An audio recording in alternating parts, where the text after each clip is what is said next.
Hi అండి. ఈరోజు స్వామికి ఏం సద్ది వండామో చూపిస్తాను.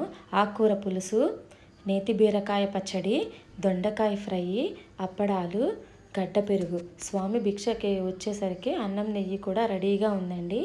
ఈ వంట చేసేటప్పుడు మాత్రం ఉప్పులు కారాలు అస్సలు రుచి చూడమండి. తర్వాత ఏమన్నా తగ్గితే కలుపుకుంటాము. స్వామి విడి రోజుల్లో అయితే ఉప్పు కారం తగ్గితే ఆఫీస్ నుంచి ఫోన్ వచ్చేస్తుందండి అలా ఉందని. కానీ మాల్లో ఉన్నారు కదా, ఎట్లా అసలు ఒక్క మాట కూడా మాట్లాడారండి. ఎలా ఉన్నా స్వామి సర్దుకొని తినేస్తారనమాట. మా స్వామిని వారం నుంచి ఎవరో ఒకళ్ళు సర్దికి పిలుస్తూనే ఉన్నారండి. వారం రోజుల తర్వాత మళ్ళీ ఇప్పుడు ఇంట్లో చేస్తున్నారు. భిక్ష మాత్రం పొద్దున సాయంత్రం ఇంట్లోనే చేస్తారు. సర్దికి మాత్రం ఈ వారం నుంచి ఎవరో ఒకళ్ళు పిలుస్తున్నారు. పిలిచినప్పుడు వెళ్ళాలి కదా, స్వామి వెళ్తున్నారనమాట. స్వామి తిన్న తర్వాత మేమైతే తింటున్నాము.